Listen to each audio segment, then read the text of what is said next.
찬양대원들의 찬양 소리가 더 아름답고 더 우렁차서 설교 시간 빼놓고 찬양 순서가 이어지면 좋겠다, 그런 마음이 내게 듭니다. 그건 내 사정이고 여러분의 사정은 또 다르겠죠. 우리가 살아가는 이 세상은 다 변하고 있어요. 강산도 변하고 산천도 변하고 국가 사회의 법도 제도도 변하죠. 인심은 조속으로 변한다는 말도 듣습니다. 그런데 오늘 우리들의 주변에서 이 연약했던 이들, 병약한 이가 건강한 사람으로 변한 모습을 보일 때는 그렇게 반가워요. 가난에 시달리던 이가 이제 삶의 여유가 생겨서 남에게 베푸는 것을 즐기는 모습을 보면 그렇게 고마울 수가 없지요. 참 이 불안한 사회에서도 패기 있게 큰 꿈을 실은 커져 활기차게 활동하는 이들을 보면 때로는 우리 마음이 든든합니다. 그와는 반대로 그렇게 건장했던 사람이 병약해져서 얼굴이 창백해지고 기동이 불편해하는 모습 보면 어딘가 모르게 우리 마음이 서글퍼져요. 참으로 많은 재산을 가지고 활동하던 이가 갑자기 사업에 부도가 나서 이리저리 도망다니는 빚쟁이 신세를 지고 있다는 소식을 들으면 참 안타깝기 그지없지요. 그렇게 용기 있던 사람이 낙심해서 이젠 죽으면 좋겠다, 그런 이들도 종종 봐요. 아마 여기 유학 오신 분들은 큰 꿈을 가지고 오셨을 거예요. 근데 공부하다 보니 어떤 때는 체력이 감당을 못 해주고 또 재정적인 후원도 여의치 못하고 공부는 왜 그렇게 힘들고 교수는 왜 그렇게 까다로운지 뭐 하나하나 원대로 안 돼. 가까운 친구들이 하나하나 외면하고 어떻게 보면 나를 왕따시키는 것 같고, 내가 여기 왜 왔노? 내가 이렇게 살아야 되나? 그런 고민에 쌓인 이들도 혹 있을 거예요. 여기 엘리야에 대한 이야기가 나옵니다. 그는 용기 있는 믿음의 사람이었습니다. 활기찬 선지자였습니다. 신앙의 열기가 북받치고 활기차게 일할 때는 사르밧 과부의 아들이 죽었다는 소식을 듣고 달려가서 이 아들을 살리는 기적도 나타냈어요. 어느 한날은 갈멜산에 바알과 아세라 우상을 섬기는 이 우상 숭배 지도자 850명을 불러 모아 1대 850의 대결로 불러 응답하는 신이 참신임을 보여줘 참신을 섬기자 제안하여서 승리한 바도 있었죠. 3년 6개월 비가 오지 않아서 땅이 메마르고 참 흉년이 이어졌을 때 그는 하나님께 부르짖어 축복의 소낙비를 내리게 하는 이런 역사도 나타냈던 인물이에요. 근데 이게 웬일이에요?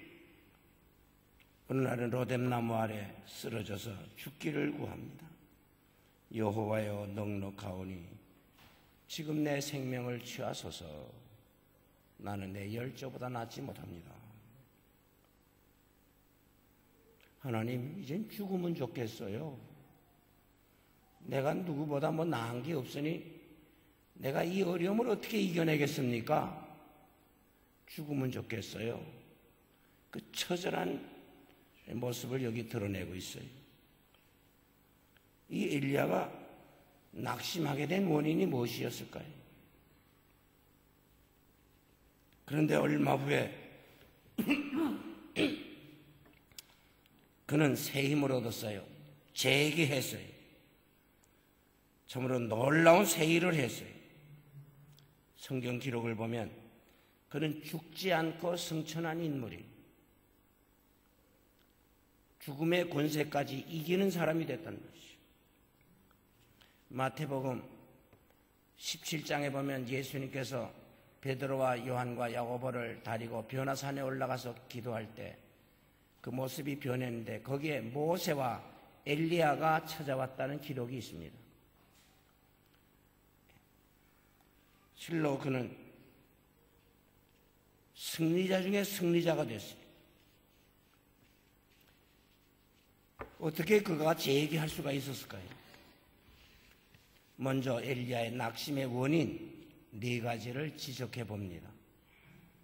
첫째는 그는 자기의 능력을 의지하고 다른 사람과 자기를 비교하는 자리에 이뤘어요. 오늘 우리들이 이런 비교 의식을 가지고 살면 두 함정 중에 어느 하나에 빠집니다. 내가 누구보다 좀 잘한다, 잘났다, 더 가졌다, 뭐 더 안다, 그런 생각이 들 때면 나도 모르게 교만해지고 나만 못한 사람들을 없이 여기고 경멸하는 그런 함정에 빠져요. 그럴 때면 좋은 친구 다 잃어버립니다. 잘난 척하면 친구 얻지 못해요. 나는 저 사람들보다 못하구나. 그러면 열등감이 생겨요. 좌절감에 사로잡혀요. 나보다 좀 더 가졌고 더 알고 더 잘한다 하는 사람 볼 때면 시기 질투가 생겨요. 마음의 평안이 사라져요. 신령한 눈이 어두워져요.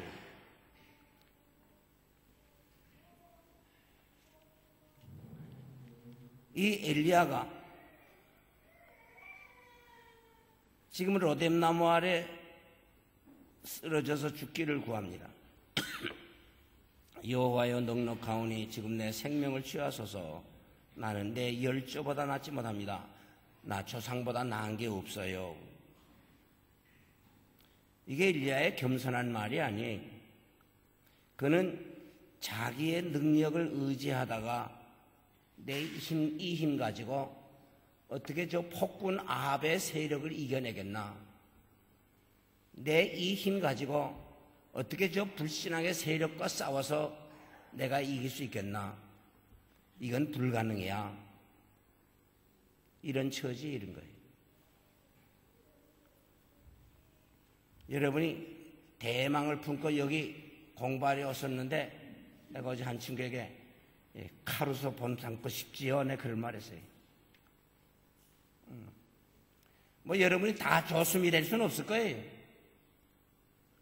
그러나 내가 그만 못하다 하는 생각 들 때는 삶이 재미없어요. 어느 인간도 여러분의 삶의 표준도 아니고 목표도 아닙니다.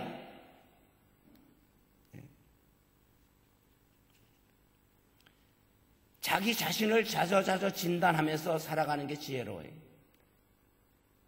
그래서 철학자 소크라테스의 말이 너 자신을 알라 하는 말이 나온 거예요. 우리들이 파스칼의 말을 빌린다면 인간은 한계의 갈대밖에 지나지 않는다. 인간은 자연 중에 가장 나약한 자다. 한 줄기의 수증기 한 방울의 물을 가지고도 넉넉히 그를 죽일 수 있다 그랬어요. 성경은 이렇게 알려줍니다. 모든 육체는 풀과 같고 그 모든 아름다운 풀의 꽃과 같아서 풀이 마르고 꽃이 떨어진 같이 인생의 부귀 영화도 마르고 시들고 떨어지는 날이 있다 이 말이에요. 여자 고운 거 맨날 가나요? 영어에 Beauty is skin deep.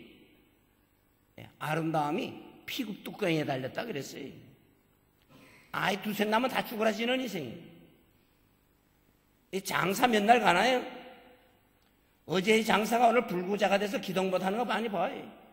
어제의 재벌이 오늘 빚쟁이 돼서 도망다니는 거 우리가 보고 있어요. 어제의 미녀가 얼굴이 취해서 바깥 출입도 안 하는 그런 여성도 나는 보았어요.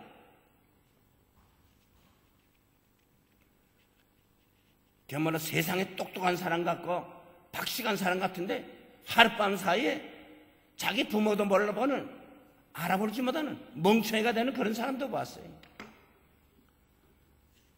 그래서 이사야서 2장 22절에는 너는 인생을 의지하지 말라. 그의 호흡은 코에 있나니 수에 질 가치가 어디 있나니? 그랬어요.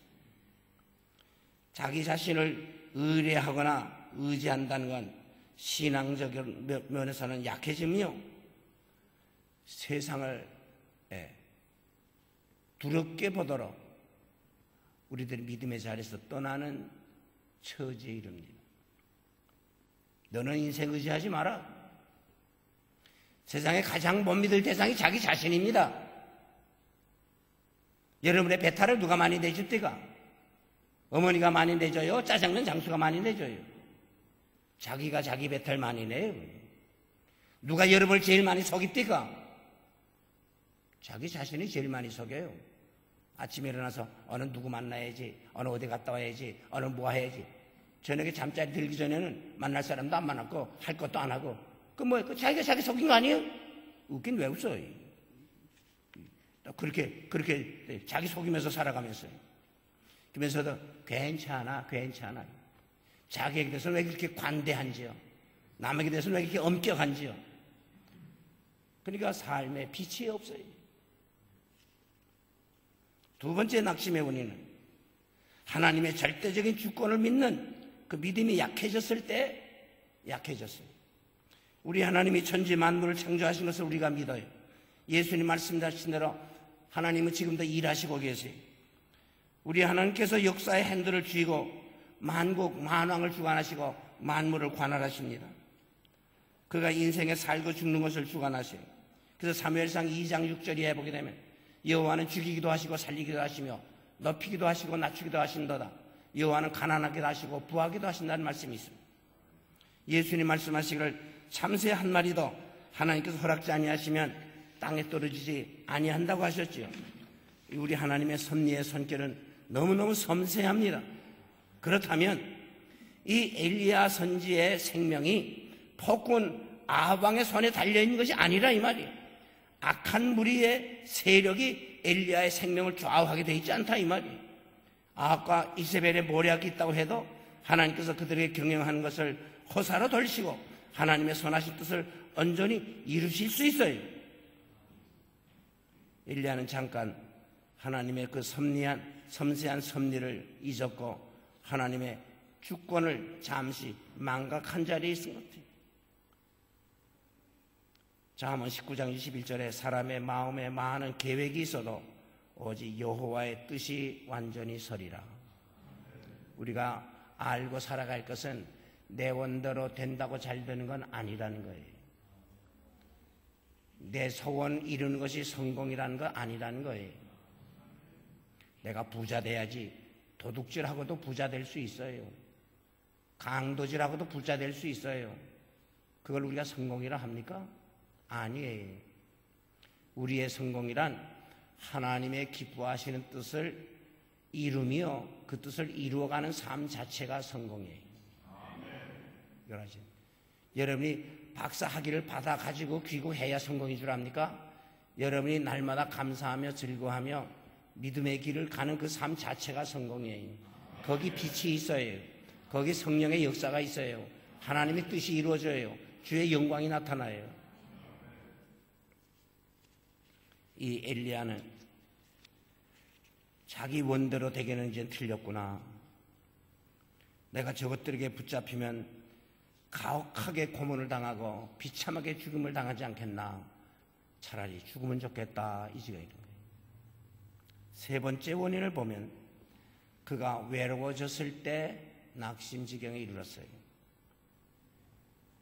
불의한 폭군 아합의 세력과 싸우고 우상 숭배자들과 투쟁하던 이 엘리야의 신앙의 동지들이 많이 잡혀 죽임을 당했고, 또 들려오는 말 중에는 많은 분들이 변절했다는 소식도 들려옵니다. 야, 이젠 나만 남았구나. 그래 어느 산 굴 속에 가서 숨어 있었어요. 거기에 하나님께서 찾아오셨어요. 엘리야야, 내가 어찌하여 여기 있느냐? 여기 10절 말씀 같이 읽읍시다. 10절 말씀 다 같이 시작. 내가 만군의 여호와를 위하여 열심히 특심하오니 이는 이스라엘 자손이 주의 언약을 버리고 오직 나만 남았거늘 저희가 내 생명을 찾아 취하려 하나이다. 오직 나만 남았습니다. 이 말씀이 14절에 또 한 번 나옵니다. 오직 나만 남았습니다. 이 말은 엘리야가 극도로 고독한 지경에 이르렀다는 고백이에요. 고독은 불안을 낳습니다. 불안은 절망에 이르게 합니다. 나중에는 죽음에 이르는 병을 유발시킵니다. 마귀는 종종 고독해하는 사람에게 잘 찾아갑니다. 저는 텔레비를 보는 중에 이 동물의 세계, 동물의 왕국을 즐겨봅니다. 이 사자나 치타가 저녁 때 배가 고프면 뭐 한 마리 잡아먹어야지 하고 어슬렁거려요. 그리고 사방을 살피다가 이제 목표물을 발견하고 쫓아가는데 가만 보면 그 목표물 된 짐승은 두 가지 종류더라고요. 하나는 나약하게 보이는 목표물, 또 하나는 혼자 떨어져서 풀 뜯어먹으면서 재미 보는 것, 요거 혼자 있는 거, 이런 걸 잘 쫓아가서 잡아먹더라고요. 흔히 우리 사람은 사회적 동물이라 그러지 않아요? 하나님께서 아담이 혼자 사는 거 좋게 보이시지 않았기 때문에 배필을 지어 가정을 이루겠다 그랬어요. 이 가정이라는 것이 우리 사회의 기본 단위일 뿐만 아니라 가정이라는 것이 우리 삶의 보금자리요, 조금 더 말하면 우리 삶의 꿈을 실현하는 제1차 영역입니다. 선행의 최소의 영역입니다. 그래 여러분이 외롭게 산다는 건 지혜롭지 못해요. 되게 외로움을 느낄 때에 사람들이 이웃을 많이 찾지요. 특별히 젊은이들은 애인 찾지요. 뭐 얼굴이 조금 뭐 얼었든지 찌그러졌든지 자기 좋아하면 좋아서 헬로 따라다니는데 조심하이소.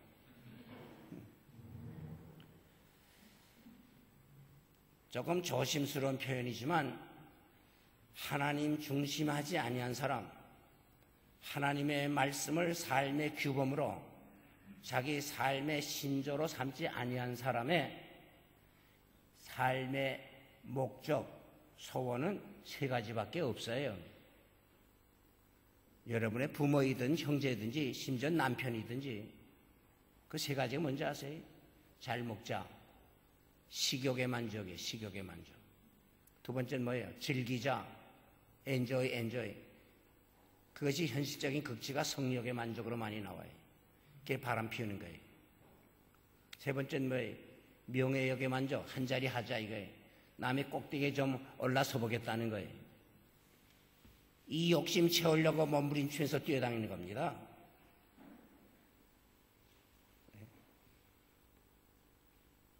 여러분이 사귀는 사람들을 조심스럽게 진단하면서 사귀어야 됩니다.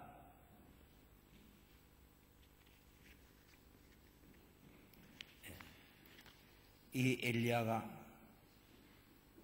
극도로 외로워졌어요. 나만 남았습니다. 나만 남았습니다. 나중에 말씀드리겠지만은 하나님께서 예수 그리스도를 보내서 그의 십자가의 죽음을 통해서 우리를 구속하시고 죄 사함받아 이제 우리를 성령으로 새 사람 되게 하셨어요. 이제 여러분이 망하지 않는다. 근데 믿음 생활을 혼자 하도록 하시지 않고 이렇게 교회를 중심해서 믿음 생활하게 하셨어요. 예수님 비유에 요한복음 15장에 나는 포도나무요 너희는 가지니, 주님과 연합된 관계에 이룬 것으로 끝난 게 아니라 포도나무는 여러 가지가 있어요. 우리의 신앙생활이 성도들과의 이 유대가 강화된 가운데서 이루어져야 된다 이 말이에요. 그래서 현실적으로는 여러분이 교회에서 멀어지면 여러분의 신앙생활은 낭패에 이릅니다. 여러분의 영적 상태는 외로워집니다. 아니, 두려운 편이지만은 알게 모르게 사탄이 엿보다가 여러분을 유혹하고 공세를 취하는 거예요.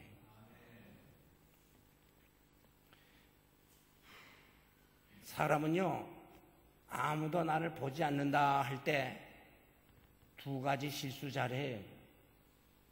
한 가지는 내가 무엇해도 되겠지? 아무도 못 보니까. 그래가지고 범죄해요. 슬쩍하기도 하고요. I love you 하면서 따라가서 못된 짓도 하고요. 이게 외로워질 때. 또 하나는 외로워질 때 이제 말씀대로 내가 이제 뭐 해내겠노? 이 사람도 날 버렸고 저 사람도 날 몰라주는데 내 살맛이 어디 있냐?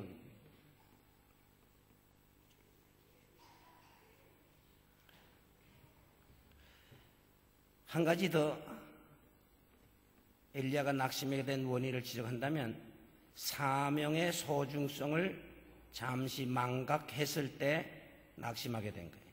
여호와여 넉넉하오니 지금 내 생명을 취하소서. 이 말은 엘리야가 사명의 소중성을 잠시 잊고 하는 말입니다. 바다에 어두움이 덮일 때이면 등대에 빛이 빛나야 합니다. 세상의 죄악의 밤이 깊어갈수록 믿음의 사람, 하나님의 사람들은 진리의 빛, 소망의 빛을 발해야 합니다. 세상 사람들의 탄식소리가 들려올 때는 우리들은 그들에게 희망찬 메시지를 들려주고 기쁨의 좋은 소식을 들려줘야 하는 겁니다. 가난에 시달리거나 고달플 때일수록 부모님들은 자녀들에게 삶의 활기를 주는 교훈을 들려주고 칠전팔기, 백절불구 외쳐야 하는 겁니다. 그런데 이 엘리야는 피곤한 나머지 선지자로서의 사명의 소중성을 잊고 죽기를 구했어요. 하나님, 이젠 죽으면 좋겠어요. 모름지기 우리 그리스도인들은 내가 몸담고 있는 세계에 대하여 책임질 생각을 하고 살아야죠. 그 책임을 저버리고 도망갈 길을 찾는 때 그 인생은 비굴해지고 비겁해 보이고 실상은 어둠의 세력에 사로잡히는 거예요.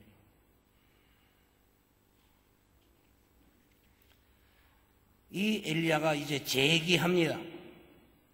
어떻게 재기할 수가 있었나?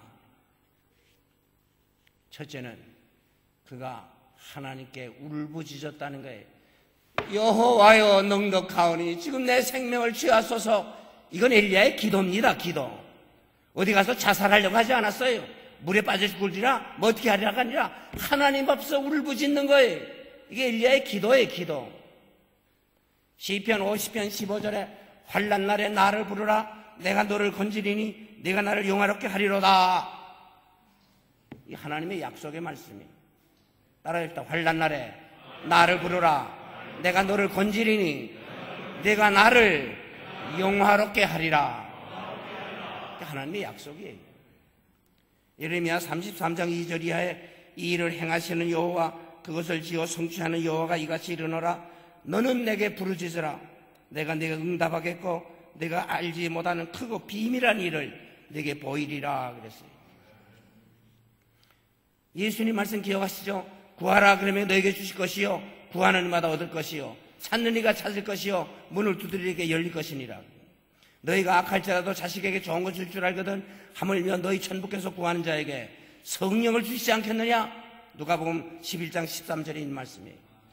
무디 선생은 성도들에게 종종 여러분의 기도에는 반드시 응답이 있습니다 하는 걸, 그 근거를 제시하곤 했어요.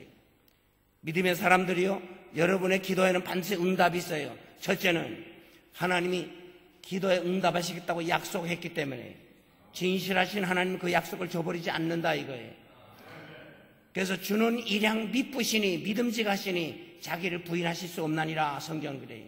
두 번째는 그는 우리를 사랑하시기 때문에 우리에게 좋은 것 주시기를 기뻐하셔요. 세 번째는 그는 전능자이기 때문에 약속한 걸 능히 이행하시고 지킬 수가 있는 분이에요. 네 번째는 그는 의로우시기 때문에 심은 대로 거두게 하시는 분이라는 거예요. 다섯째는 그는 선한 일을 즐기신 분이기에 우리가 선한 일을 위해서 부르짖으면 그래 너 나 좋게 하려고 그러냐? 내가 내 소원을 만족하려느냐? 그래 내가 책임져 주마, 내가 도와주마 하는 답이 나온다는 거죠. 그래서 사도 바울이 로마 감옥에 있으면서 빌립보 교회 편지할 때 아무것도 염려하지 말고 오직 모든 일에 기도와 간구로 너희 구할 것을 감사함으로 하나님께 아뢰라. 그러면 해결해 준다. 제가 대만에 중국인 교회 부흥회 약속받고 갔어요. 타이페이에서 내려서 저희 후배 선교사님 만나 차로 그의 집에 갔어요. 그날 밤 자고 그 다음날 아침 기차로 약 2시간 반 남짓 걸리는 화렌이라는 관광도시인데 거기 있는 중국인 교회에서 연합 집회를 약속을 했어요. 3일간 집회를 하기로 해서 오랫동안 기도 준비를 했어요. 그래 대만에 도착해 그날 밤 모든 걸 다 점검하고 잤는데 아침 일찍 일어났는데 텔레비를 켜니까 밤새도록 비가 와가지고 기찻길이 끊어졌어요. 자동차길이 끊어졌어요. 이미 기차표도 다 사놓고 몇 시 기차로 간다고 저쪽 연락도 다 해놨는데 기찻길이 끊어졌다는 거예요. 복구하려면 3, 4일 걸린다는 거죠. 거기 선교사님이 목사님 틀렸습니다. 오늘 낮잠이나 자며 피곤을 풉시다. 그래. 이게 몇 달을 두고 기도하며 준비했는데 이렇게 좌절해서 어디 재미있나? 땅의 길이 끊어졌으면 하늘의 길도 있는 거 아니야? 비행장으로 가자. 목사님 가야 우리 몫에 오겠어요? 우리 예약도 안 했는데. 우리 할 만큼 다 한 다음에야 하나님 기적을 보여주셔. 가! 그래 보따리도 걸머쥐고 비행장으로 갔어요. 천수백 명이 모였어요. 거기 가는 비행기 하루에 2대. 그래서 한 대 한 150명 타는 비행기. 근데 조금 있으면 이제 한 대는 떠난대요. 그럼 남은 한 대가 있거든. 이게 국제 체면에 채치긴 못하겠고 이거 왔다 갔다 했어요. 뭐 가망이 없어요. 한 5군데서 이제 이 표를 끊어주는데 왔다 갔다 하다가 선교사님과 저희 이제 이 보내는 일행들 있는 데 가서 자 일로 오시오. 우리 기도합시다. 모여서 한참 기도했어요. 여기 계시오. 하나님이 길 열어주시면 우리가 계획대로 일할 것이고 하나님이 되게 해주지 아니하면 할 수 없지. 우리는 능력 밖의 일을 종종 겪어요.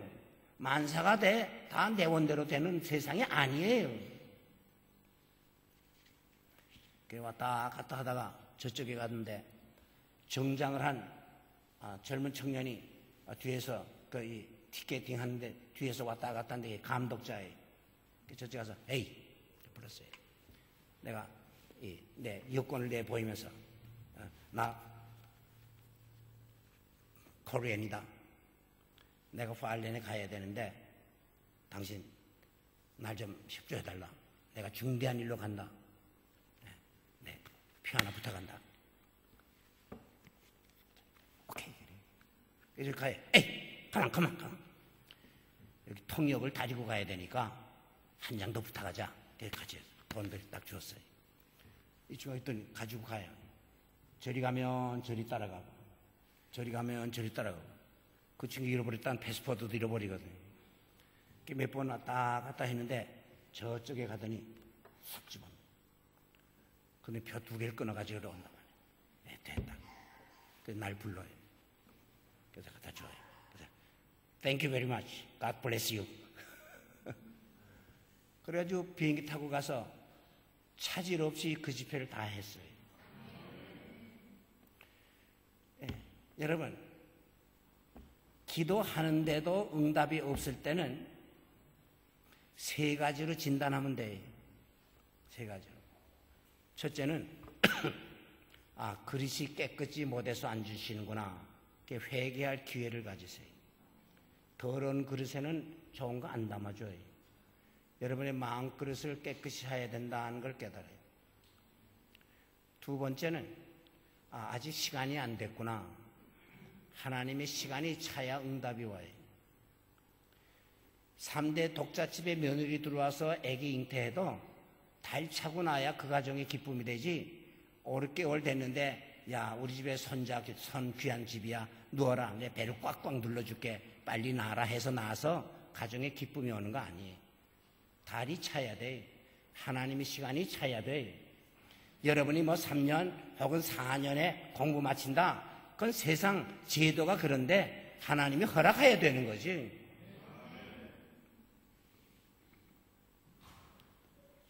제 아들이 미국에 유학 갔어요. 경영학 박사 공부를 하는데 저는 그 아들 유학 간다고 할 때 조금 더 이야기를 하면 대학에서 영문학 공부했는데 아버지 나 신학할까요? 그래. 그건 아버지가 시켜서 하는 거 아니다. 너 기도하고 답을 찾아라. 어디 기도원에 가서 한 주간 남아있다 오더니 나 아버지 시키는 대로 하겠습니다. 야, 너 대답이 시원치 않다. 하나님이 널 불러 쓰시려면 분명한 답을 주신다.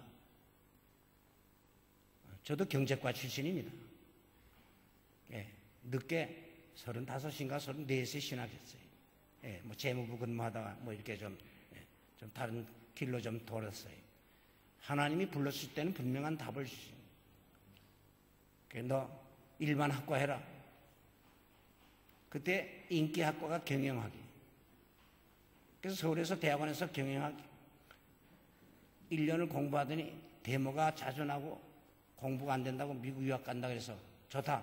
공부하는 것만은 내가 힘껏 후원한다. 근데 두 가지 약속을 내가 제안하는데 약속을 지키면 내가 협조할 거야. 뭡니까? 너 결혼하고 가라.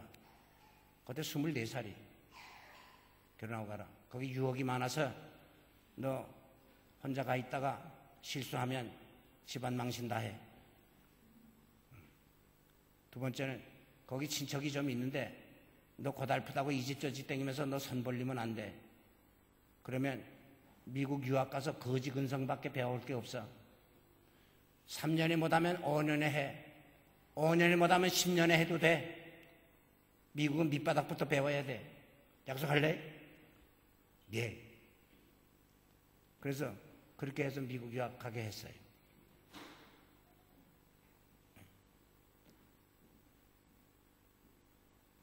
어느 날 이 부부가 앉아서 이런 이야기 저런 이야기 하는데 앞으로 이제 열흘 지나야 이제 돈이 또 오겠는데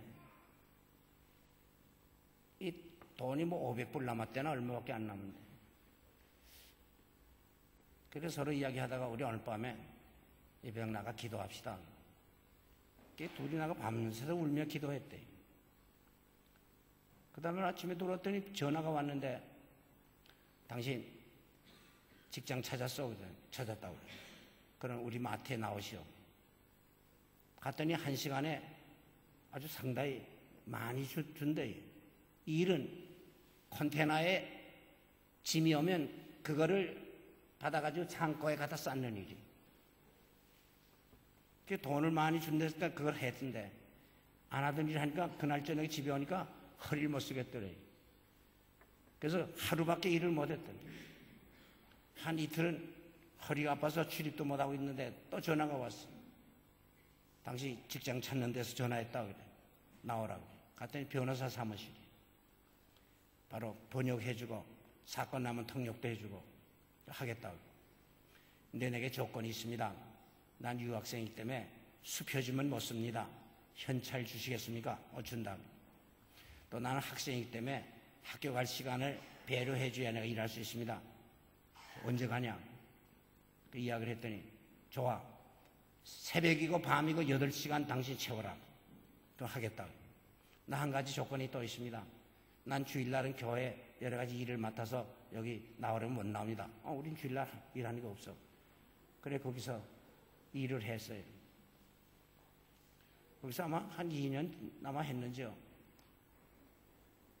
어느 아들 집에 갔더니 그 아들이 아버지 저 벽 속에 돈 $8,000 들어있어요 그러더라고요. 이제 그러다가 뭐 아들 이야기입니다만 박사 논문 다 썼고 이제 뭐 논문 패스 또는 뭐 졸업 심사 등등의 이제 문제가 남았는데 그때 신학하고 싶은 마음이 생겨서 신학을 시작했다고 제게 편지가 왔어요. 너 잘했다. 그 졸업반 때 갔어요. 너 전에 공부하는 거 다 어찌 됐냐? 뭐 이렇게 다 해놨는데 이제 목사 될 텐데 그거 박사 하긴 해서 뭐 합니까? 그랬어요.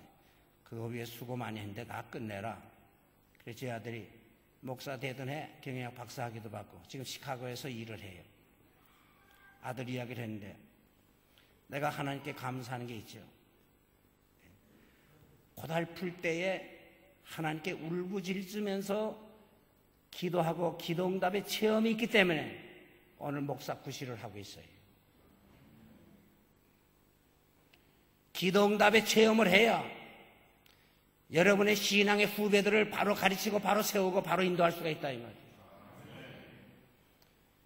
그래서 여러분이 즐거움으로 자원하는 마음으로 이런 은혜의 체험을 한 자리에 나아가면 즐거움으로 체험하고 기적의 체험도 더 빨리 가지지만 그렇지 않을 때는 하나님이 억지로 몰아넣습니다.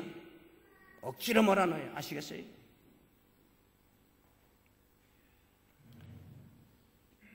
우리 하나님은 기도의 사람에게 좋은 것 주시기 기뻐하시고 기도의 사람과 함께 일하기 좋아하시고 기도의 사람에게 좋은 걸 맡기고 큰일 하게 하십니다. 내가 어느 대통령이라고 말 안 하겠어요. 우리나라 어느 대통령이 나는 링컨 닮는 사람이야 그런 적이 있어요. 내가 속으로 나발 불지 마라. 링컨은 답답할 때 기도실에 들어가서 기도한 사람이야.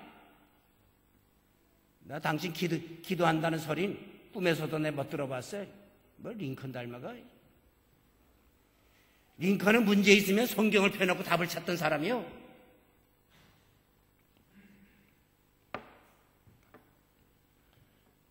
그렇기 때문에 그는 죽었으나 살아 일하는 사람이고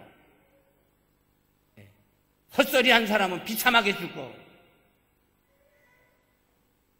이건 남의 일로 들으시면 안 돼요. 우리 살아가면서 문제가 있다는 말을 어제도 드렸어요. 가마귀가 내 머리에 날아가는 걸 누가 막아요? 그러나 가마귀가 내 머리에 둥지 트는 걸 막을 수 있다 이 말이죠. 루터의 이야기예요. 근심걱정 찾아오는 걸 무엇으로 막아요? 그러나 근심걱정이 내 마음에 자리 잡는 걸 막을 수 있다 이 말이에요. 어떻게? 너희 모든 염려를 다 주께 맡겨버리라. 제가 너희를 권고하시나이다. 그래서 이 기도의 장부, 기도의 실력자가 돼야 돼요. 그게 바로 하나님으로 일하시게 하는 방법이요. 하늘의 축복의 창고문을 연 열쇠가 기도입니다. 그래서 구하느니마다 얻을 것이요 그랬어요. 구하느니마다 얻을 것이요. 제가 어제도 제 간증을 드렸어요. 나는 돈 쌓는 사람은 아니지만 10년 동안 이렇게 수십 개 나라를 다니며 어떤 때는 뭐 수천 불 가지고 가서 그 원주민들 교통비까지 점심까지 주면서 이 목사 훈련을 시킵니다. 왜? 그건 없으니까. 그러나 계획된 일 한 번도 좌절된 게 없어요. 왜요? 내가 내 욕심 채입니까? 내가 무슨 관광이나 된 겁니까? 하나님의 소원을 이루어드릴 것이고 주의 뜻을 이루는 것만이 내 소원이에요. 기도하시라는 거죠. 제가 은퇴할 때 2가지 기도의 제목을 마음에 작정하고 지금까지 기도해요. 한 가지는 내 선배들이 은퇴한 후에 토요일날 맞이하는 게 그렇게 마음에 부담이 되신데 내일 주일날 어느 교회 갈 거 그게 부담이래요. 섬기던 교회 가자니 뭐 얻어먹으러 가는 것 같고, 모르는 교회 가자니 서먹서먹하고, 우리 한 목사님 그런 지경에 안 이르길 내가 바라지.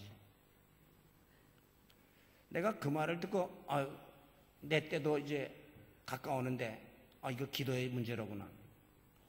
그래 그 목사님들은 그 부담을 어떻게 덜까 하다가 우리끼리 모여 예배드리자 해서 은퇴한 목사님들이 모이는 교회가 서울도 부산에도 생겼어요. 그게 은목교회.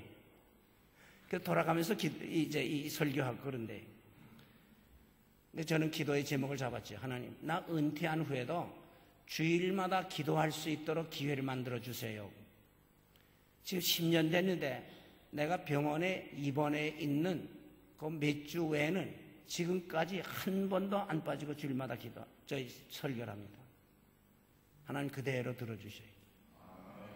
그대로 들어주셔요. 이제 11월 17일 날 불란서에서 이제 대한항공으로 한국 돌아가면 11월 20일이 내가 맞는 주일인데 이미 약속하고 왔어요. 그게 그대로 이루어지고 있다는 고백입니다. 또 한 가지는 하나님, 온 천하에 다니면서 만민에게 복음 전파라고 말씀하셨고 모든 족속으로 제자를 삼아 가르쳐 지키게 하라고 말씀하셨는데 내게 전도의 문을 넓게 열어주세요. 그 기도하면서 하나님 나 불러가시기까지 최소 1,000교회 부흥에 인도할 수 있게 해주세요. 왜 1,000교회를 잡았나 하면 70에 은퇴해서 한 주일에 평균 한 교회에 가서 집회를 한다 하면 1년이면 50교회, 10년이면 500교회, 20년이면 1,000교회가 되거든요. 그때 내 나이 90이에요. 저희 아버지가 91에 돌아가셔서 아버지보다 더 살긴 조금 염치가 없어서 90까지는 일하다 가고 싶어요. 그 기도를 지금까지 합니다. 연말이면 저희 선교본부에 어디 다녔다는 선교 보고서를 꼭 내는데 그걸 복사해서 나를 위해서 기도하고 협력해주는 이들에게 또 보내요. 가까운 친구가 장 목사 금년에도 많이 댕겼네. 오전엔 이 교회에서 설교하고 오후엔 저 교회 가서 설교하면 그게 두 교회 집회예요. 한 교회에서 4일, 5일, 한 주일 한 데도 있지만 12일간 부흥의 한 교회도 있어요. 그것도 하나예요. 근데 금년에도 이 교회가 지금 79번째인가 80번째인가 그런 것 같습니다. 친구들이 장 목사 천천히 해라. 1,000교회 빨리 차면 하나님 빨리 불러가신다. 그래 제 대답은 1,000교회 차도록 충성하면 하나님께서 10년은 더 물어주실 것 같아. 제가 그래요. 100세 됐을 때 여기 와서 부흥회 한번 또 하고 싶은데 그때는 여기 계시는 우리 자매들이 다 할머니가 돼서 목사님 내가 그때 유학 가자샤야 뭐 그런 인사도 할 분이 있을 것 같아요. 선한 소원이라면 기도의 제목으로 삼고 꾸준히 기도하세요. 꾸준히 기도해요. 크게 구해요. 크게 구해요. 여기 결혼하지 않은 여러분들인데 기도하시겠죠? 저는 교회에서 중학생들에게 거의 매년 결혼 조건 상대방 고를 때 여러 조건을 한 번쯤은 점검한다. 그걸 가르쳐요. 그리고 이거 위해서 기도하라. 거기 A, B, C, D, F, G 아세요? 그거 못 배우면 큰일 나는데 자 보시오. A, AG 상대방 나이 보지요? A, B, D 상대방 영모 C, 캐릭터 이게 다 보는 거예요. D, 디그리 학벌도 봐야죠. E, 이코노미 상대방의 수익과 재력을 보지요. F, 패밀리 가문도 보이죠. 진돗개 하나 사도 순종인지 잡종인지 보는 거예요. 얼굴만 매끈하다고 상대방 고르는 거 아니에요. 가문을 봐야 돼. 근데 두 가지는 조심하시오. 두 가지. 뭐 크게는 세 가지인데 하나는 그 가문에 어떤 유전성이 있나 그거 점검하는 거예요. 또 하나 뭐예요? 이 가문에 우리 역사에 역적으로 이름 남긴 분을 혹 없나? 그거 봐야 돼요. 그거 보는 거예요. 그래서 이제 뭐는 대로 E, F, 그다음에 G, 여기 중요해요. G-O-D, 하나님과의 관계, 신앙을 보는 거예요. 이게 그라운드입니다. 제일 먼저 볼 게 이거예요. 불신자 상대도 하지 마세요. 내가 믿게 한다? 무슨 제조로? 기초 없는 집은 학고방으로 좋지 커지면 불안해지고 무너지게 돼 있는 거예요. 신앙 없는 사람 그저 요만할 때가 좋지 출세했다 해보시오. 그 인생 인격은 무너지는 거예요. 그것도 말이고 헬로하고 따라다녀요. 그 다음에 뭐예요? H, 헬스, 건강 보는 거죠. 건강. 그 다음에 I, IQ 봐야지. 왜 IQ 50짜리를 찾아? 그 다음에 I, 그 다음에 J, Jesus in heart. 주님을 얼마나 사랑하는 열정을 가졌냐. 이게 중요한 거예요. 근데 한 가지 더 말해보죠. K, Korean, as possible as. 예, 거기는 as possible as 그 말을 내가 넣어요. 뭐 이태리 사람이다, 뭐 영국 사람이다 잘못된 건 아니에요. 그러나 문화적인 배경이 다르면 살아가면서 갈등을 많이 느껴요. 갈등을 많이 느껴요. 제 후배 선교사님이 엑스프로 74 때 일본에서 온 아가씨하고 교제를 시작해가지고 매일이 오고 갔다 하다가 결혼까지 했어요. 지금 선교사로 나가 있는데 아프리카 선교사입니다. 내가 그의 집에 찾아갔어요. 이 사모님이 얼마나 정성껏 식사를 마련했는지. 일본 사람이니까 일본식으로 쭉 한 거예요. 음식이 좀 달죠. 그런데 이 후배 목사님 다른 건 다 좋은데 내가 식사 때마다 좀 짜증스러워요. 이쁜 사모님 오셨는데 왜 그런 말 해? 이거 뭐 생활 습성이 다르다 보니까 그건 못 고치네요. 왜요? 어려서부터 일본 스타일로 자랐으니까 그 사모님은 일본 스타일이 좋지. 그런데 이 후배 목사님은 이 김치 깍두기 먹고 자라다는데 일본 스타일이 어디 좋습니까? 그게 늘 짜증스럽다는 거지. 이건 간단한 예예요. 그 밖에 다른 예를 든다면 가혹한 문제도 생겨요. 그래서 중대사일수록 더 많이 기도하라는 거예요. 더 많이 기도하라는 거예요. 그래 우리 선배들이 외출할 때면 한 번 기도하고 나가고 배 타고 나갈 때는 2번 기도하고 나가고 배우자를 만나려고 할 때는 3번, 4번 기도하고 가서 만나라는 말이 있어요. 기도로 해결하세요. 기도로 해결되지 않는 문제는 문제가 아닙니다. 그러래요. 제 인척 가운데 딸만 6 난 장로님이 계세요. 딸을 4 낳았을 때 그 집에 갔더니 낳고서 그때 3일 됐는데 목사님 아들 준다면 지금 또 낳고 싶어요 그러더라고요. 근데 아들 달라고 얼마나 기도 많이 했겠어. 하나님마다 주실 것이요 믿고 했을 거예요. 근데 하나님이 안 주었어요. 안 줬어요. 딸만 6이. 저는 이렇게 해석하죠. 여러분 아들 가지면 행복하게 살고 아들 없으면 불행하게 산다는 게 성경 어디 있어? 예? 성경 어디 그런 말이 있어요? 예? 아들 없으면 불행하고 딸만 있으면 아들 있으면 행복하고 딸만 있으면 불행하다는 게 성경 어디 있나 이 말이에요. 인생들이 자기 욕심 채우려니까 뭐 이런 거 저런 거 골라보는데 하나님이 주시는 대로 받는 거예요. 우리는 낳아서 키워서 바치는 책임만 있는 거예요. 그것도 모르고 자식이 제 소유인 줄 알고 심지어는 저 죽을 때 자식까지 다리고 집단 자살까지 하는 이 미련한 인생들이 종종 보이는데 우리는 하나님 앞서 내 한계를 넘어서는 안 돼요. 그러나 안 주실 때는 더 큰 뜻이 있죠. 그 장로님이 재밌는 말이에요. 딸만 있어도 좋기만 하네. 의사 사이 맞지 않니? 의사 사이 맞지 않니? 의사 사이 맞게 되고 변호사 사이 맞지 않으니까 변호사 맞게 되고 교수 사이 맞지 않으니까 교수 사이 맞게 되고 딸들이 다 이쁘고 똑똑했어요. 그 사위들이 다 자랑스러워요. 기도했어요. 문제 해결은 다 돼요. 두 번째 해결 문제는 하나님의 사랑에 변함이 없다는 걸 깨달았을 때 제기했어요.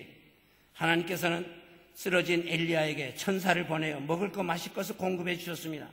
이것은 하나님의 사랑에 변함이 없다는 것을 실증하신 거예요. 하나님께서는 엘리야가 활기차게 일하고 득세했을 때만 사랑한 것이 아닙니다. 그가 피곤하고 쓰러졌을 때도 하나님의 사랑에는 변함이 없었다는 거예요. 세상의 친구들이 변심하고 동지들이 변절했어도 하나님의 사랑에는 변함이 없다는 것을 엘리야가 확인하게 됐을 때 재기하게 된 거지. 이 세상의 친구들 나를 버려도 나를 사랑하시는 주 변함없어요. 예수는 내 주 날 버리시지 않네. 천지는 변하여도 날 버리시지 않네. 제가 즐겨 부르는 찬송입니다. 예수 그리스도는 어제나 오늘이나 영원토록 변함이 없으세요. 히브리 13장 8절에 그의 사랑에 변함이 없어요. 그의 약속에 변함이 없어요. 그의 은혜의 사역에 변함이 없어요. 그의 능력에 변함이 없어요. 그래서 그만을 바라보는 겁니다. 오늘도 우리가 피곤할 때면 그가 우리에게 진리의 떡을 먹이시고 은혜의 생수를 마시면서 우리에게 힘을 북돋아 주시는 거죠. 그는 지금도 우리 위해서 일하세요. 히브리 7장 24절 25절에 지금도 우리 위해서 간구하신다는 말씀이 나와요. 세 번째 제기할 수 있었던 것은 하나님의 세미한 음성을 들었기 때문에 엘리야가 얼마 동안 동굴에 들어가 숨어 있을 때 하나님께서 엘리야에게 찾아와서 엘리야야 네가 어찌 여기 있느냐?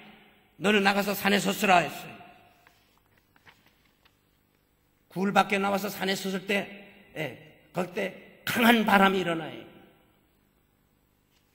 바위가 터집니다. 산이 갈라집니다. 거기 하나님 계시지 않더라. 조금 후에 지진이 일어났어요. 거기 하나님 계시지 않더라. 조금 후에 하늘에서 불이 떨어졌어요. 거기 하나님 계시지 않더라.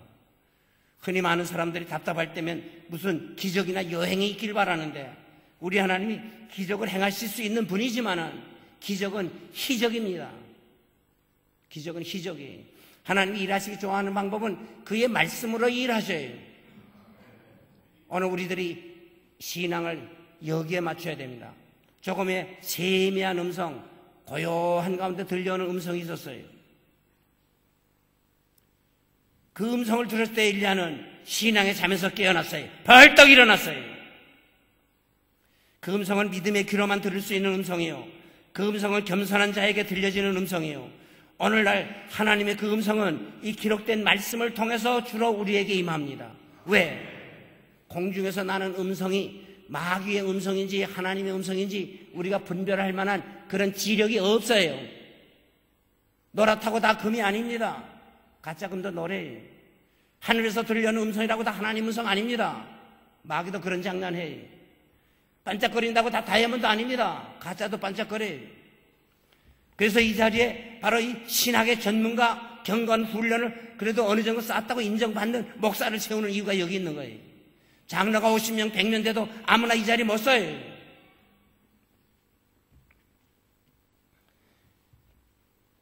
오늘 하나님은 말씀으로 일하셔요. 그래서 요한복음 16장 13절에 보면 진리의 성령이 너희에게 임하시면 너희를 모든 진리 가운데로 인도하시고 이 말씀이 나와요. 그게 마귀의 장난이냐 성령의 역사냐 여기 분별하는 방법이 세 가지 있어요. 마귀는 거짓으로 역사합니다. 요한복음 8장 44절에 마귀는 거짓말쟁이의 거짓의 압이다. 거짓으로 역사해서 우리를 속여먹어요. 성령은 진리로 역사해요. 특히 이 기록된 말씀으로 역사합니다. 두 번째 마귀는 우리의 이기심을 발동시킵니다. 너 좋게 그래요. 그래서 해와에게도 너 따먹는 날에는 하나님같이 된다 이래 유혹했던 거예요. 그러나 성령은 우리를 어떻게 합니까? 요한복음 16장 14절에 저가 예수님 말씀에 성령이 내 영광 나타내리니 그 말씀이 나와요. 성령은 그리스도를 알게 하시고 그리스도 믿게 하시고 그리스도 닮게 하시고 그리스도께 영광 돌리게 하시는 영이에요. 그게 달라요. 또 한 가지는 악령은 우리의 육신의 소욕 땅의 것 찾는 데 주력하도록 유혹합니다. 그러나 성령은 우리의 영혼에 유익된 것이 우선이요, 영원한 가치 있는 걸 찾게 해요. 그래서 여러분이 이 성령의 역사냐 악령 역사나 분별하는 지혜가 있어야 돼요. 모르면 신앙의 지도자에게 물어보세요. 저는 종종 교인들이 상담에 달라고 찾아와서 상담을 합니다. 꿈을 꿨대요. 꿈을 꿨는데 내가 그런 건 나 몰라요 해도 되겠지만 너무 그러면 좀 경박한 것 같아서 말씀해 보시죠. 뭐 장황하게 이야기를 해요. 다 듣고 나서 그래요. 내 경험으로 꿈이 한 5가지가 있는데 어디에 해당되나 한번 점검합시다. 음식 먹고 자니까 꿈 꿉디다. 그랬나요? 그게 아니래요. 두 번째, 누구 오랫동안 사모하고 무슨 일에 골몰하니까 꿈에 떴지다. 그런 일이 있나요? 그것도 아니래요. 셋째, 마귀가 보여주는 꿈이 있어요. 넷째는 성령이 보여주시는 꿈이 있어요. 근데 성령이 보여주시는 꿈은 성경에 맞아요. 근데 그 분별이 안 되죠. 근데 제일 많은 꿈이 있죠. 애기들이 꾸는 꿈. 뭐예요? 아이들이 꾸는 꿈 뭐예요? 개꿈이에요, 개꿈. 그래, 다 듣는데 이렇게 맞춰보니 그거 개꿈이겠다. 그거야 없는 거로 치시오 그러고 보내요. 성경에 안 맞는 거는 다 제거해버려요. 그게 좋은 겁니다. 여러분이 대학을 선정할 때 그 대학의 변석관 몇 개까지 다 알아보고 했어? 그건 몰라도 좋은 거예요. 굳이 안 되면 어떤 교수가 있는가? 장소는 얼마나 있는가? 그 학교의 설립 이념이 뭔가? 그쯤 알았으면 됐지. 그래서 오늘 우리들이 하나님의 말씀을 통해서 답을 찾아야 돼요. 어제도 말씀드렸잖아요. 하나님이 주시는 축복 중에 첫째 복은 믿음이란 복이에요. 믿음이란 복. 믿음이 생기니 능력이 생겨요. 지혜도 생겨요. 믿음이 생기니 용기도 생겨요. 믿음이 생기니 평안도 얻어요. 믿음이 생기니 기도응답이 와요. 믿음이 생기니 마귀 물리쳐요. 믿음이 생기니 세상 이겨요. 요한일서 5장 4절에 세상을 이기면 이것이니 너의 믿음이라 그랬거든요. 믿음을 주시는데 어떤 방법으로? 믿음은 들으면서 나며. 로마 10장 11절. 그리스도의 말씀을 통해서 주세요. 그래서 through the message of Christ, 영어 성경에 그래 돼 있어요. 그리스도의 메시지를 통해서 당신에게 믿음을 줘요. 이 말씀대로 되는 거예요. 그래서 우리 찬송가에 예수 따라가며 복음 순종하면 우리 행할 게 환하겠네. 이 말씀 따라가니 내가 내일 새벽에 드릴 말씀이에요. 따라가니 못 살 것 같지만 잘 살아요. 실패하는 것 같지만 성공하고요. 내일 새벽에는 성공의 비결을 소개할 겁니다. 잘 사는 길을 하나님이 알려주었어요. 인생들이 참으로 스스로 똑똑한 척하며 저전대로 가다가 낭패를 당하는 거지 하나님의 법도 따르고 못 사는 인생은 없는 겁니다.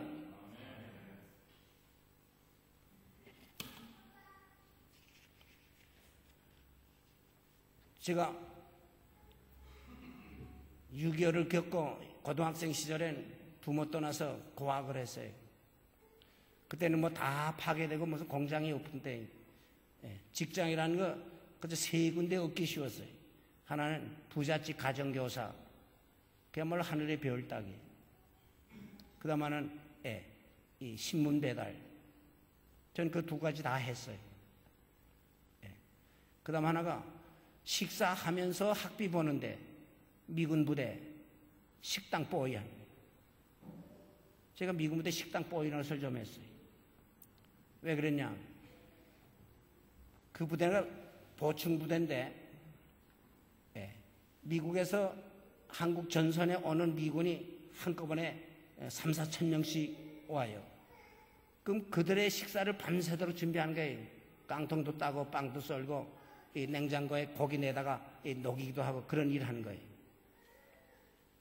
저녁 6시에 일 들어가서 그 다음날 아침에 퇴근해서 집에 와서 조금 자고 학교 가는 겁니다. 그래서 나올 때 샌드위치 하나 둘 가지고 와서 점심을 떼고요. 그래서 제가 때를 람크라고 해놓고 보통 9시 40분에 이제 이 집에서 나가서 한 10분이면 학교 가는데 그러면 첫 시간 끝나기 착전에 들어가는 거예요. 그게 별명이 지각대장. 어느 날은 자다 탁 깼는데 11시 반이에요. 야, 이거 오늘 가서 또 야단 맞구나. 그래 보재기에 싼 이 책을 들고 학교로 달려가던데 학생들이 청소들을 해. 야, 지금부터 청소하니? 그랬더니 어이, 지각대장증 몇 시인지 알아? 봐. 그래. 저녁 5시 반이. 피곤해서 밤 이제 계속 잔 거예요. 그 친구들은 놀려대고요. 내 사정 모르는 어떤 선생님이 너무 세게 또 지각했어 하고선 어떤 때는 뭐 때리고 말이에요. 그래서 저희가 자살 미수자입니다. 죽고 싶더라고요. 내가 왜 이런 고생하는. 그러다가 그 직장 나왔어요. 누가 뭐 밥 먹여줍니까? 학비를 줍니까?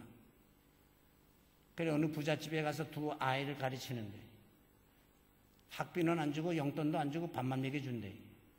그래 들어갔어요. 그러나 궁색한데 어떡해. 주인한테 묻지도 않고 한 2달 지난 다음에 학교에서 5시 끝나면 신문사에 가서 신문 한 200여 부 받아가지고 매일 아침 신문 배달을 했어요. 한 2시간 뜁니다. 아마 그때 잘 뛰어서 그런지 지금도 잘 뛰어요. 몸에 땀이 흠뻑 배이죠. 와서 샤워하고 밥 얻어먹고 애들 밤 11시경까지 가르치면 애들이 졸면 너 같이 자라. 그래. 그때부터 재공부합니다. 1시, 2시. 사람이 긴장하고 과로하니까요. 신경쇠약에 걸립니다. 그래 그 일 다 놓고 제가 대학 진학할 때는 전국 대학이 1차였습니다. 그래 대학 못 가는 친구들은 19세 이상은 다 논산대학 갔어요. 어딘지 아세요? 논산훈련소. 너 어느 학교 가니? 그러면 난 논산대학 가 그랬다고요. 그런데 내 친구 하나 시험 보는데 나 서울 지도도 모르는데 너 나하고 같이 좀 시험이나 같이 받아. 내 원서도 너 좀 사다 줘. 자기 아버지가 조그만 간에 공업을 하는데 자기 바쁘다고 나한테 심부름 시켜서 원서를 2장 사다 줬어요.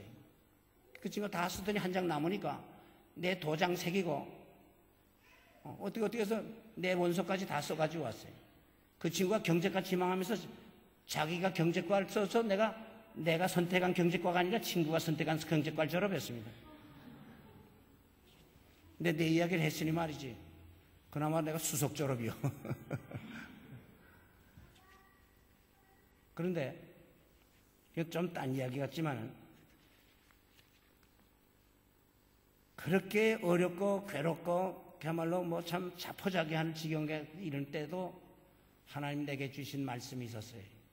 로마 8장 28절이 하나님을 사랑하는 자 곧 그 뜻대로 부르심을 입은 자들에게는 모든 것이 합력하여 선을 이루느니라. 무슨 일을 만나든지 만사형통하리라. 같이 불러요. 무슨 일을 만나든지 만사형통하리라. 이 찬성을 부르고 또 부르고 또 부르고 그죠? 참 그때 많이 울었어요. 많이 울었어요. 어떻게 보면 그때 내 성격도 달라지고 그때 세상 보는 눈도 새로워지고 제가 점처럼 겨울에 장갑을 안 낍니다. 그때 고난을 생각했어요. 음식 먹을 때 점처럼 음식을 안 남깁니다. 그때 고난을 생각했어요. 너무 어렵게 공부했기 때문에 여유만 있으면 특별히 뭐 가난한 사람 돕는 것도 중요하지만 이 가난한 학생들의 학비 돕고 싶은 마음이 늘 제게 있어요. 소원은 장학회를 하나 만들고 싶은데 하나님께서 말씀으로 위로하시고 힘을 주시고 모든 은혜의 하나님 곧 그리스도 안에서 너희를 부르사 자기의 영원한 영광에 들어가게 하시니가 잠깐 고난을 받은 너희를 친히 온전케 하시며 굳게 하시며 강하게 하시며 터를 경겁게 하시리라. 베드로전서 5장 10절의 말씀입니다. 이 네 번째, 엘리야는 새로운 사명을 자각했을 때 제기했어요. 하나님께서 엘리야에게 세미한 음성을 들려주시면서 새로운 일을 시켰는데 너는 예후에게 가서 기름 부어 이스라엘 왕이 되게 하라. 그리고 엘리사에게 기름 부어 선지자가 되게 하라 그랬어요. 이것은 나라와 민족의 번영과 신앙의 부흥을 일으키라는 분부입니다. 위대한 역사는 위대한 사명을 자각한 인물을 통해서 이루어지도록 우리 하나님 섭리하셔요. 사명감은 인생, 삶의 활력소입니다. 사명을 자각할 때부터 인생을 가볍게 살게 되고 빛을 발하게 되는 거예요. 위대한 사명의 소유자는 위대한 역사 창조의 기수가 되는 겁니다. 오늘 나와 여러분은 사탄에게 사로잡힌 영혼들을 복음으로 구원해 내야 할 사명이 있어요. 오늘 나와 여러분들은 아합과 같은 불의한 자들의 이 세력을 제거하며 믿음의 사람들을 양성해서 새로운 역사 창조에 기여토록 하는 사명이 있어요. 오늘 나와 여러분들은 가난과 질병과 부조리, 부조하며 부정부패를 제거하는 이 일을 해야 되는데, 이것이 복음 운동을 통해서 가장 효과 있게 나타나고 하나님의 성령의 역사를 통해서만 성과를 볼 수 있기 때문에 오늘 내 나라뿐만 아니라 인류 역사의 소망은 이제 교회에서 빛을 발하야 하는 데 있습니다. 교회가 쇠퇴하면 그 사회도 나라도 쇠퇴하고, 교회가 사라지면 재앙이 옵니다. 그래서 소돔 고모라 성에 의인 10명 없을 때 재앙이 온 거예요. 한국교회 걱정이에요. 교회가 빛을 잃고 있기 때문에 뭐 정권이 어떻고 뭐 정당이 어떻고 그건 2차 3차 문제예요. 한국 교회가 문제예요. 크리스찬이 문제예요. 나와 여러분이 문제예요. 남 탓하지 마세요. 나는 에레미야 5장 1절을 보고서요 하나님 앞에서 물풀 끓었어요. 하나님께서 이 에레미야에게 이제 이 나라 망한다. 바벨론을 들어서 내가 칠 것이다. 예루살렘 성전 다 불태워 없앨 것이다. 너희 자녀들은 포로로 잡혀가고 너희 마누라들은 과부가 될 것이다. 얼마나 무서운 말입니까? 근데 하나님께 울부짖는 거예요. 그게 눈물의 선지예요. 에레미야 5장 1절에 하나님께서 에레미야에게 말합니다. 너 예루살렘 성을 부지런히 다녀봐라. 의를 행하는 자 한 사람만 있어도 내가 이 도성을 멸하지 아니하겠다. 그 말씀이 나와요. 남의 문제가 아니요, 내가 문제지. 내가 문제지. 여기 이 방에 촛불을 100개 켜놔야 밝은 거 아니요, 하나 켜놔도 어둠은 물려갑니다. 내가 문제요. 너희는 세상의 빛이니. 무슨 말이요? 당신은 어둠의 세력을 물리치는 자요, 당신은 세상을 밝히는 자요, 가치를 바로 분별케 하는 자요, 당신은 생명을 소생시키는 자요, 당신은 인생 삶의 활기를 더해주는 자요. 우린 이거 하면 되는 거예요. 이 일에는 성령이 함께 하시죠. 마지막 한 가지는, 엘리야는 아직 거룩한 백성이 다수가 있다는 것을 알았을 때 제기했어요. 하나님께서는 엘리야에게 아직 아합 왕에게 무릎을 꿇지 아니한 믿음의 사람 7천을 남겨두었다고 여기 18절에 말씀해요. 아, 그렇구나. 내 신앙의 종지들이 잡혀 죽고 변절하고 나만 남은 줄 알았는데 7천이 남았다. 하나님의 사람은 승리하지. 하나님은 믿음의 사람을 지켜주시지. 하나님은 우리 편대사 우리를 돕는 중에 계시구나 확신하게 돼서 됐다, 일어나야지, 제기하게 된 거예요. 따라합시다. 하나님은 내 편이시다. 네. 여러분을 위해서 기도해 주는 신앙의 동지가 있다는 걸 감사하세요. 감사하세요. 나는 자살한 이들 참 너무 서글프게 참 보는데 참 애석하기 그지없는데 난 이런 설교를 했어요. 아, 왜 죽어요? 아, 뭐 파산됐다고요? 뭐 회사에서 뭐 퇴직당했다고요? 안 그래도 사랑하는 아내가 있지 않소? 장래가 청청한 자식들이 자라고 있지 않소? 아니 주변에 좋은 친구가 있지 않소? 당신 신앙생활하면 기도 후원자들이 또 많이 생길 거예요. 아니 하나님이 오늘도 살아 일하시기 때문에 악한 자의 길을 망하게 하시고 믿음의 사람에게 승리가 있도록 섭리하시는 거예요. 왜 죽냐 이 말이야. 왜 죽냐 이 말이에요. 고린도전서 15장 보면 이김을 주시는 하나님이라는 말씀이 나와요. 이김을 주시는 하나님. 따라해봅시다. 하나님은 내 편이시다. 그가 내게 이김을 주신다. 네. 그래서 사도 바울이 환난이나 핍박이나 기근이나 적신이나 위험이나 칼이랴 이 모든 일에 우리를 사랑하시는 이로 말미암아 우리가 넉넉히 이기나니라. 로마서 8장 37절에 넉넉히 이기나니라. More than conquerors. 정복자 이상이 되나니라. 겨우겨우 올라가서 이제 살았다 아니라 정복하고도 남음이 나니라. 이기고도 남음이 나니라 이 말이에요. 모 대통령이가 중국을 공산화했을 때 중국 내에 크리스찬이 다 합해도 300만이 못 됐답니다. 그러나 오늘날 중국의 크리스찬은 1억 3천만을 받는다. 1억 3천만. 내 후배 목사님이 얼마 전에 은퇴를 했는데 중국 정부가 공식적으로 그를 초청해서 중국 목사님들, 중국 공산당원들 훈련시켜달라고 해서 지금 그 계획을 추진하고 있어요. 벌써 한번 갔다 왔어요. 이게 무슨 말인지 압니까? 중국이 지금 저 상태로는 오래 못 가는 걸 알기 때문에요. 변하고 있다 이 말이에요. 우리의 기도에 응답이 되는 그날이 오고 있다 이 말이에요. 저는 중국에 가서 지하교회 지도자 위한 신학교에서 특강을 몇 차례 했는데 그들이 무서운 말을 해요. 세계 선교의 주역을 담당한 나라가 그 시대에 큰 빛을 발했습니다. 영국이 주역을 당할 때 대영 제국의 땅에는 해질 날이 없다고 큰 소리 쳤거든요. 오늘 미국이 주역을 담당해요. 그러나 우리 한국이 두 번째입니다. 근데 이 중국 사람 뭐라는지 알아요? 이제 얼마 후에 우리 중국 사람이 세계 선교의 주역이 되도록 하나님이 세우신다는 거예요. 당신 그거 어떻게 그렇게 말할 수 있지? 그랬더니 5가지 이유를 들어요. 첫째는 우리 하나님이 지혜로운 분인데 지정학상으로 중국이 지구상의 맨 가운데입니다. 미국 사람 일꾼 다려다가 불교권, 회교권에서 선교하려면 비용이 많이 드는데 우리 중국 사람 다려다 쓰려면 남쪽으로 가게 되면 불과 4-5시간이면 불교권 날아가요. 신강성 지나서 하루 지나면 하루 못 돼서 이 회교권에 가요. 이 서남 쪽으로 5시간만 가게 되면 힌두교 나라 인도를 정복할 수 있어요. 지정학상으로 우리 중국이 중심이요. 두 번째 뭔지 알아요? 세계 어느 나라나 다 우리 중국 사람들이 가 있어서 이미 하나님이 이 말씀의 사역자들을 위한 발판을 다 만들어 놨어요. 여기 한 목사님 와 있기 때문에 내가 여기 갈 수 있었지. 발판 역할을 해주는 거예요. 제가 루마니아에서 있었는데 루마니아 선교사가 저 통역해줘서 거기 집시교회에서 제가 설교를 했어요. 그 발판 역할을 해주는 거예요. 세 번째가 재밌어요. 우리는 어디 가든지 내가 밥벌이 하면서 선교할 수 있어요. 그들이 다 요리사예요. 남자고 여자고 다 요리사예요. 어디 가든지 우리는 밥벌이 하면서 할 수 있어서 먹는 걱정 우리 안 해요. 네 번째 뭐예요?